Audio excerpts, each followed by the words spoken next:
Hello everyone, welcome to our channel. आज फिर से साइंस की नई प्रैक्टिस सेट आपको देने जा रही हूँ। इसमें मैंने बहुत सारे इम्पॉर्टेंट क्वेश्चंस को सिलेक्ट किया है, तो इसको प्लीज़ ध्यान से देखिएगा।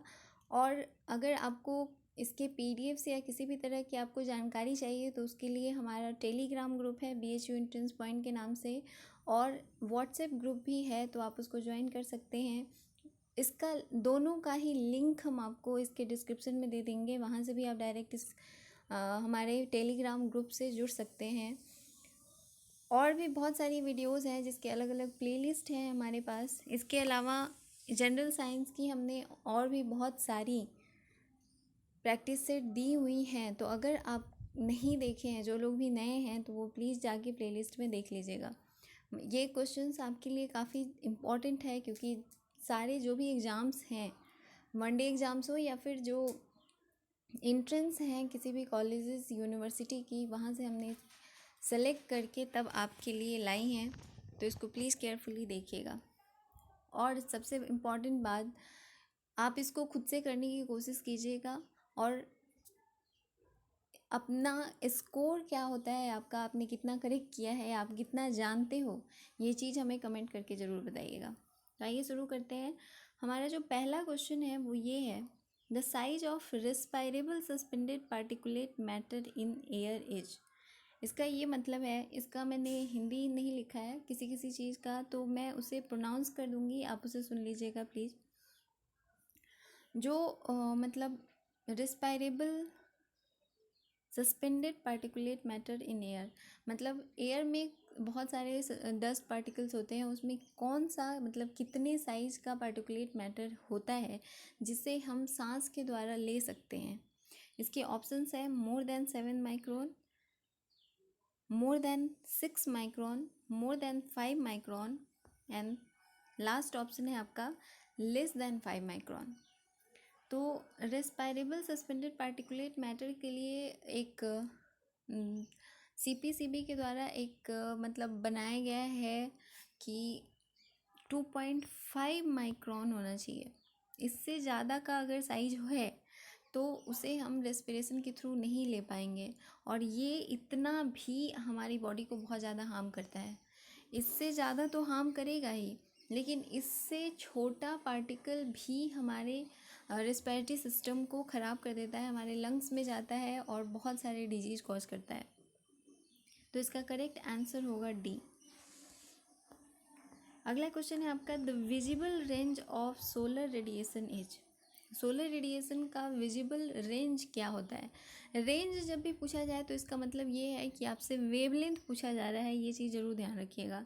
इसके ऑप्शंस हैं 100 to 400 nanometre, 400 to 700 nanometre, 740 to 1000 nanometre, and none of the above. तो ये विजिबल रेंज पूछ रहा है। सोलर रेडिएशन में आप जानते हो इंफ्रारेड भी होता है, यूवी विजिबल भी होता है और विजिबल भी होता है, और भी बहुत सारे रेडिएशंस होते हैं, लेकिन ये सिर्फ विजिबल यहाँ पे रखा गया है। इसका ये मतलब है कि विजिबल रीजन कितने रेंज में आता है, मतलब उसका वेवलेंथ कितना होगा।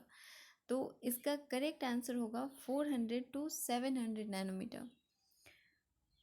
4000 to 7000 एंगस्ट्रम कह सकते हो आप, क्योंकि नैनोमीटर का मतलब होता है 10⁻⁹ और एंगस्ट्रम का मतलब होता है 10⁻⁻10। तो ये 4000 to 7000 एंगस्ट्रम या फिर 400 to 700 नैनोमीटर, तो इसको ध्यान रखिएगा। अगला क्वेश्चन है आपका, which of the following element was first produced artificially. इनमें से कौन सा तत्व आर्टिफिशियली मतलब मैन मेड है, कौन सा निम्न में से? इसके ऑप्शंस हैं neptunium, plutonium, francium and technetium. Plutonium man made नहीं है, और प्लूटोनियम जो है वो आपका D ग्रुप एलिमेंट होता है, नेपच्यूनियम आपका F ग्रुप एलिमेंट है, फ्रांसियम आपका S ग्रुप एलिमेंट है, लेकिन टेक्नीटियम जो है ये आपका मैन मेड एलिमेंट होता है। तो इसका करेक्ट आंसर होगा डी। ये मतलब ह्यूमंस के द्वारा लैबोरेटरी में तैयार किया हुआ एलिमेंट है टेक्नीटियम। अगला क्वेश्चन है आपका, velocity of light is maximum in. Light की जो वेलोसिटी होती है वो मैक्सिमम किस में होती है? इसके ऑप्शंस हैं, मतलब प्रकाश की गति सबसे ज़्यादा किस में होती है? Options diamond, water, vacuum and hydrogen. तो इसमें किसी भी मटेरियल को आप लेते हो तो उसका एक रिफ्रैक्टिव इंडेक्स होता है। रिफ्रैक्टिव इंडेक्स कहने का मतलब है कि उसमें साइज टू मास रेशियो या जो उसकी एक डेंसिटी होती है वो अवेलेबल होती है, और जनरली हम इसको म्यू से डिनोट करते हैं। जब किसी भी चीज़ की वेलोसिटी आपको निकालनी होगी तो उसमें हम म्यू से डिवाइड कर देते हैं। तो डायमंड का अपना एक रिफ्रैक्टिव इंडेक्स होगा, वाटर का अपना होता है, हाइड्रोजन का अपना होता है, वैक्यूम में कुछ नहीं होता है। तो वैक्यूम के लिए इसमें हमको कुछ भी डिवाइड करने की ज़रूरत नहीं है। तो इसलिए जो वेलोसिटी ऑफ लाइट 3 × 10⁸ मीटर पर सेकेंड आप देखते हो वो मैक्सिमम वेलोसिटी ऑफ लाइट होती है, और ये सबसे ज़्यादा वैक्यूम में होगी। और रीज़न आपको मैंने बता दिया है क्यों होगी। तो इसका करेक्ट आंसर है वैक्यूम। अगला क्वेश्चन है आपका, when light waves passes from air to glass the variable affected are. जब प्रकाश हवा से शीशे में जाता है तो क्या बदल जाता है? वेरिएबल्स मतलब कुछ बहुत सारी चीज़ें ऐसी हैं जो मीडियम पे डिपेंड नहीं करती हैं, लेकिन बहुत सारी चीज़ें होती हैं जो मीडियम पे डिपेंड करती हैं। इसके ऑप्शंस हैं wavelength, frequency, velocity, velocity and frequency, wavelength and frequency, wavelength and velocity. तो इसका जो करेक्ट आंसर होगा वो होगा आपका वेवलेंथ एंड वेलोसिटी। जब लाइट एक मीडियम से दूसरे मीडियम में जाती है तो उसकी वेलोसिटी चेंज हो जाती है। वेलोसिटी वेरिएबल है, लेकिन फ्रीक्वेंसी कभी चेंज नहीं होती है। फ्रीक्वेंसी वेरिएबल नहीं होती है, इस बात का ध्यान रखिएगा। फ्रीक्वेंसी हमेशा ही सेम रहेगी, सिर्फ आपका वेवलेंथ और वेलोसिटी बदल जाती है। वेवलेंथ के बदलने की वजह से ही वेलोसिटी बदलती है, क्योंकि वेलोसिटी का जो फॉर्मूला होता है वो एन लेमडा या एन न्यू के बराबर होता है, और इसकी वजह से ये चेंज होता रहता है। अगला क्वेश्चन है आपका, the gas used in discharge tube for decoration and advertising is. कौन सा गैस यूज किया जाता है डिस्चार्ज ट्यूब्स में एंड एडवर्टाइजिंग के लिए? मतलब डिफरेंट डिफरेंट कलर्स के लिए, या मतलब डिस्चार्ज ट्यूब कहने का मतलब है जैसे कैथोड रे ट्यूब्स या एनोड रे ट्यूब। आपने सुना होगा कैथोड रे, एनोड रे। कैथोड रे से इलेक्ट्रॉन की डिस्कवरी हुई थी, एनोड रे से आपका प्रोटॉन की डिस्कवरी हुई थी, गोल्ड स्टीन ने किया था ये। तो इसके ऑप्शंस हैं carbon dioxide, ammonia, sulphur dioxide and neon. तो इन डिस्चार्ज ट्यूब्स में कभी भी इनर्ट गैस यूज की जाती हैं। नॉर्मल गैस जो रिएक्टिव होती हैं वो इसमें यूज नहीं होती हैं। तो इसका करेक्ट आंसर होगा डी, नियॉन। अगला क्वेश्चन है आपका, एक cut diamond shine brilliantly due to. Diamond का जो चमक होता है वो किसके कारण होता है? इसके ऑप्शंस हैं some inherent property, total internal reflection, it's molecular structure and absorption of light.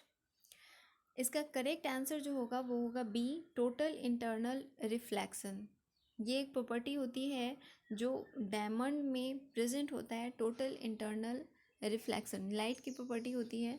जब जब लाइट जो है वो किसी मीडियम से बाहर नहीं जा पाए, मतलब इंटरनली ही रिफ्लेक्शन उसमें होता रहे, तो इस तरह के प्रोसेस को टोटल इंटरनल रिफ्लेक्शन कहते हैं, और इसी वजह से डायमंड जो है वो बहुत ज़्यादा चमकता है।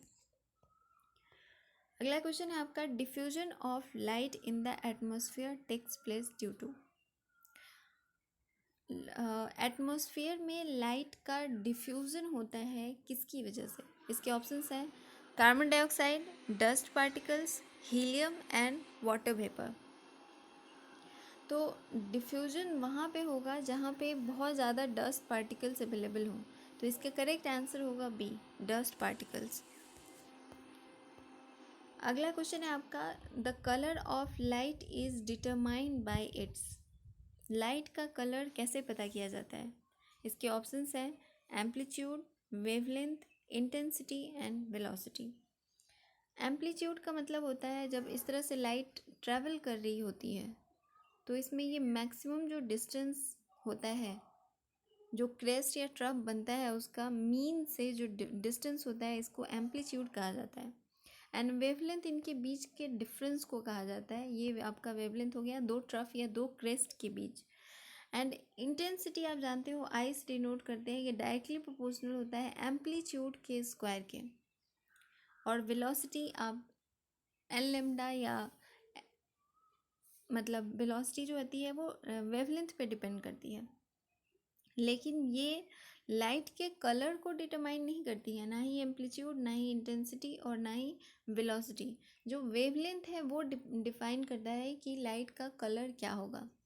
जैसे आपको फर्स्ट क्वेश्चन ही मैंने बताया था कि लाइट का जो विजिबल रेंज होता है वो 400 टू 700 नैनोमीटर के बीच होता है।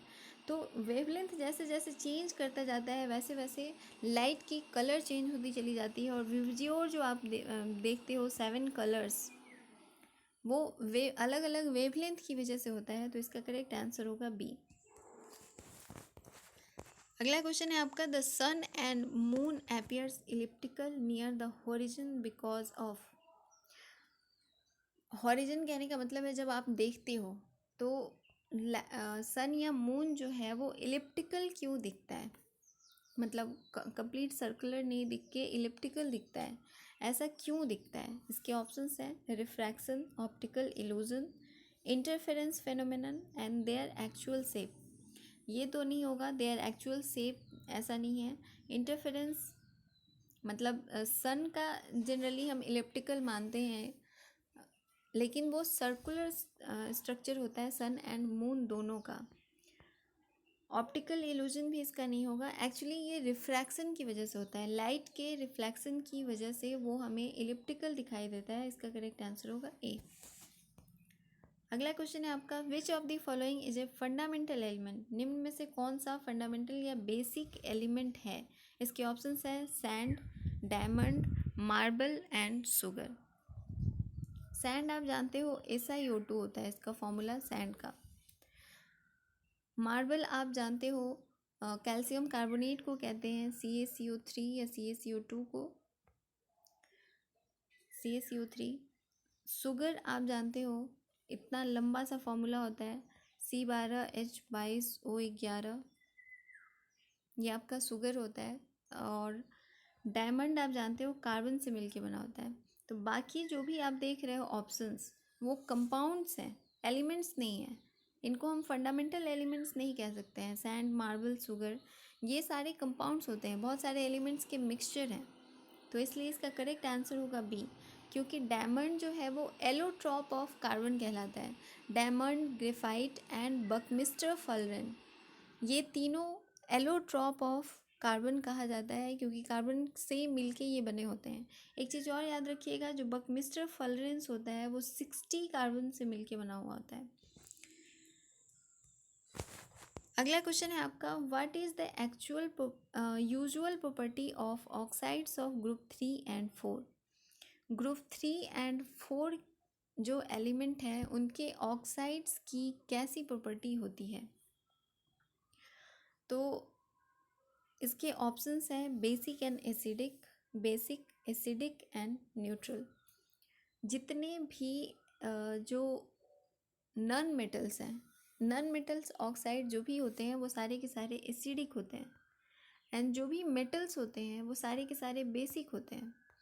Group third and fourth element आप देखोगे, ग्रुप थर्ड कहने का मतलब है कि बोरॉन फैमिली और कार्बन फैमिली। थर्ड आपका बोरॉन फैमिली है और फोर्थ कार्बन फैमिली है। तो इसमें ऊपर वाले मतलब बोरॉन, कार्बन ये सारे नॉन मेटल्स होते हैं। लेकिन जैसे नीचे आओगे, जैसे कि टेलुरियम हो गया या इधर बिस्मथ वगैरह हो गया, तो ये सब आपका मेटल्स में आ जाते हैं। तो ऊपर वाले सारे एसिडिक होंगे, लेकिन जो मेटल ऑक्साइड्स होते हैं वो बेसिक हो जाते हैं। तो ये दोनों ही होंगे, तो इसलिए इसका करेक्ट आंसर होगा एसिडिक एंड बेसिक। अगला क्वेश्चन है आपका, which of the following material is very hard and very ductile. इनमें से निम्न में से कौन सा बहुत ज़्यादा हार्ड और डक्टाइल होता है। सिर्फ हार्ड पे ध्यान नहीं दीजिएगा, डक्टाइल भी है, हार्ड भी हो और डक्टाइल भी हो। इसके ऑप्शंस हैं carborundum, tungsten, cast iron and nichrome. इसका करेक्ट आंसर होगा डी। नाइक्रोम जो है वो बहुत ज़्यादा हार्ड एंड डक्टाइल दोनों होता है। कार्बोरंडम बहुत ज़्यादा हार्ड होता है लेकिन ये डक्टाइल नहीं होता है। टंगस्टन वगैरह भी ये बहुत ज़्यादा ये डक्टाइल नहीं होता है, टंगस्टन बहुत ज़्यादा सॉफ्ट होता है। एंड कास्ट आयरन भी नहीं होता है, तो इसका करेक्ट आंसर होगा डी। अगला क्वेश्चन है आपका, गोल्ड इज डिजॉल्व इन, सोना को किस में घुलाया जा सकता है? इसके ऑप्शंस हैं sulphuric acid, nitric acid, mixture of sulphuric and nitric acid and hydrochloric acid. सोना को किस में घुलाया जा सकता है, मतलब गोल्ड को हम किस में डिजॉल्व कर सकते हैं? आप जनरली देखते होगे, जो सुनार की दुकान पे आप जाते हो और बोलते हो कि इसकी सफाई कर दीजिए। सफाई करने का मतलब होता है कि वो थोड़ा सा परत वो ऊपर का जो है वो डिजॉल्व कर देता है और जिससे नीचे वाली जो चमकी मतलब वो चमकने लगती है, तो उसके लिए वो यूज़ करता है एक्वा रेजिया। एक्वा रेजिया जो है वो mixture of hydrochloric acid and nitric acid होता है, मतलब 3:1 का मिक्सचर होता है। 3 मोल हाइड्रोक्लोरिक एसिड मतलब 3 मोल HCl और 1 मोल HNO3 लेते हैं और इससे बनता है एक्वा रेजिया और उसमें डिजॉल्व हो जाता है आपका गोल्ड। तो इसका करेक्ट आंसर होगा सी। अगला क्वेश्चन है आपका, iron is obtain from, iron किससे ऑब्टेन किया जाता है? इसके ऑप्शन है limestone, pitchblende, monazite sand and haematite. Iron को ऑब्टेन करने के लिए बहुत सारे ओर्स यूज किए जाते हैं, जिसमें आपका मैग्नेटाइट भी आता है, हेमेटाइट भी आता है और भी बहुत सारे हैं, लिमोनाइट आता है। तो इसका करेक्ट आंसर होगा डी, हेमेटाइट। और इसका फॉर्मूला याद रखिएगा, Fe2O3 होता है, Fe2O3। और मैग्नेटाइट का फॉर्मूला होता है Fe3O4, magnetite Fe3O4 and haematite Fe2O3। अगला क्वेश्चन है आपका, there is no reaction when steam passes over, निम्न में से कौन सा एलिमेंट है जो वेपर से या स्टीम से रिएक्शन नहीं करता है? इसके ऑप्शंस हैं aluminium, copper, carbon and iron. Iron को जब वेपर से आप गुजारोगे, वेपर कहने का मतलब है H2O से जब रिएक्शन कराओगे तो ये Fe2O3 का फॉर्मेशन कर लेता है। कॉपर भी आपका रिएक्शन कर लेता है, CaOH2 बना लेता है, COOH2। कार्बन भी रिएक्शन करता है, ये CO2 में कन्वर्ट हो जाता है या फिर CO में भी कन्वर्ट हो सकता है। हाई टेम्परेचर पे मैक्सिमम कार्बन मोनोऑक्साइड का फॉर्मेशन होता है। एल्युमिनियम जो है ये, इसका वाटर वेपर का इस पर कोई असर नहीं पड़ता है, तो इसका करेक्ट आंसर होगा ए। अगला क्वेश्चन है आपका, which of this consist carbon, निम्न में से किसमें कार्बन प्रेजेंट है? इसके ऑप्शंस हैं lignite, tin, silver and iron. इसका करेक्ट आंसर होगा ए, लिग्नाइट। लिग्नाइट एक फॉर्म ऑफ कार्बन है, मतलब कार्बन के अलग अलग फॉर्म्स आप जानते हो, एंथ्रासाइड, मोनाजाइट, लिग्नाइट, तो इसमें लिग्नाइट इसका करेक्ट आंसर होगा।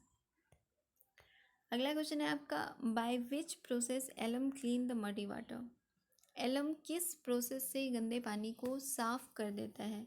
इसके ऑप्शंस हैं एब्जॉर्प्शन, एडजॉर्प्शन, कोआगुलेशन और डायलिसिस। एलम जनरली एडजॉर्ब करने के लिए यूज़ किया जाता है, सिलिका जेल वगैरह या फिर जो एलम्स वगैरह होते हैं वो, तो इसका करेक्ट आंसर होगा बी। अगला क्वेश्चन है आपका, saffron is dried mixture of, saffron किसका सूखा मिश्रण है? इसके ऑप्शंस है seed forming part of flowers, leaf and stem, petals and root, seeds and mud. इसका करेक्ट आंसर होगा A, seed forming parts of flowers. Saffron जो है वो seed forming parts of flower को सिर्फ ऑब्टेन किया जाता है, जानते हो आप कि ओव्यूल, फर्टिलाइज्ड ओव्यूल को हम सीड कहते हैं। तो ओव्यूल की जो कवरिंग वगैरह होती है या जो भी अदर पार्ट्स होते हैं उन सब को ड्राई करते हैं तो वहाँ से सेफ्रॉन हमें मिलता है। अगला एंड लास्ट क्वेश्चन है आपका, which of the following is a fruit? निम्न में से कौन सा फ्रूट है? इसके ऑप्शंस हैं potato, radish, lady finger, sweet potato. आप जानते हो पोटैटो जो है वो स्टेम मॉडिफिकेशन होता है, रेडिश भी स्टेम मॉडिफिकेशन है, स्वीट पोटैटो आपका रूट मॉडिफिकेशन है। Sweet potato root modification and potato stem modification, और इसीलिए इन दोनों को हम एनालोगस कहते हैं। ये दोनों एक दूसरे के एनालोगस होते हैं, मतलब उनका ओरिजिन अलग अलग होता है लेकिन इनका काम सेम है, हम इन्हें खाते ही हैं दोनों को, स्वीट पोटैटो एंड पोटैटो को। सिर्फ लेडी फिंगर जो है वो आपका किसी भी तरह का मॉडिफिकेशन नहीं होता है, एक्चुअली ये फ्रूट होता है। लेडी फिंगर का प्लांट अगर आप देखे होंगे तो सबसे पहले उसमें फ्लावर्स आते हैं और उसके बाद वो फ्रूट में कन्वर्ट होता है। तो ये आपका लेडी फिंगर जो है वो फ्रूट होता है। इसे वेजिटेबल है ये आपका, आप भी जानते हो, लेकिन ये फ्रूट का फॉर्मेशन होता है। तो ये आपके ओवरऑल 20 क्वेश्चंस थे। अपने स्कोर हमें ज़रूर कमेंट करके बताइएगा कि आपने कितना करेक्ट किया है या कितना आप कर पाए हो। इसके अलावा आपको जो भी प्रॉब्लम हो वो हमें कमेंट करके बताइए, हम कोशिश करेंगे कि इसे ठीक किया जा सके। और घर पे रहिए, पढ़ाई करते रहिए और सेफ़ रहिए। Thank you.